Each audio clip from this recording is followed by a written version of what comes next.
Gaddafi to be buried according to Muslim tradition, and Gauteng Housing MEC condemns violence against foreigners. Good evening, I'm Greg Hoos. Libya's National Transitional Council says former leader Muammar Gaddafi's body will be buried according to Muslim rituals. The 24 hours prescribed by Islamic custom for burying a body have already elapsed since his death.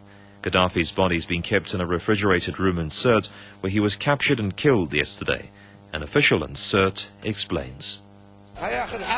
He will have his rights like any other Muslim. We can all say there is no God but Allah, and Muhammad is the Prophet of God, so he will be washed, respected and buried in a Muslim cemetery. In another development, the NTC has announced that Libya's liberation of Libya will be declared tomorrow in Benghazi and not in the capital Tripoli.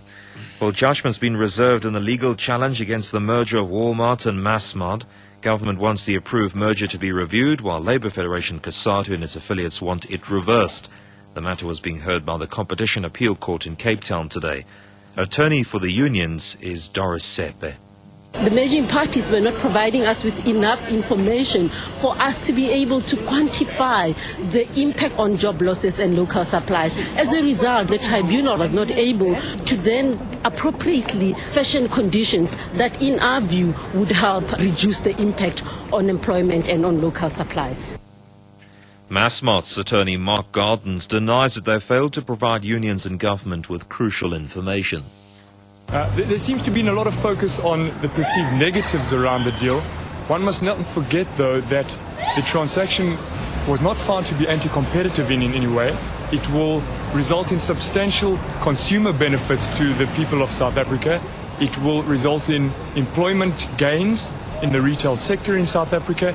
And the parties have undertaken to contribute 100 million rand to the development of local suppliers.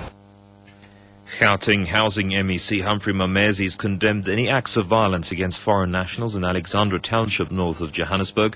He was meeting with members of the community after they distributed letters threatening to evict foreign nationals if they don't leave RDP houses. The threat expires on Saturday at midnight. The MEC says the residents are starting an unnecessary war. Foreigners are brothers and sisters who are from our African continent. The experience of 2008, where many South Africans were affected, were assaulted in the name of xenophobia. Xenophobia is only good news to criminals. The bona fides are starting a war that they won't manage. NPA boss Menzi Simelane says the prosecuting authority is currently busy with two important extradition cases. He says the first case involves Shreen Diwani, the suspect in the murder case of his wife Annie. The other one is the extradition application by the Czech government for the return of fugitive Radovan Krejcir, a suspect in the murder case of strip club boss Lolly Jackson. Simelane says the Diwani appeal application in a UK court against his extradition is at its final stage, while Krejcir's case is still pending. We'll all wait until that appeal is heard and finalized, and depending on the decision, take it from there. We just hope that the courts will find in our favor and allow him to be extradited back to South Africa. With respect to Mr. Krejcir, the matter is also before the courts. There has to be relevant papers filed before courts, and the matter is still to be argued. So it's in play, it's not closed and finalized. The top story at 6 o'clock, Libya's National Transitional Council says former leader Muammar Gaddafi's body will be buried according to Muslim rituals.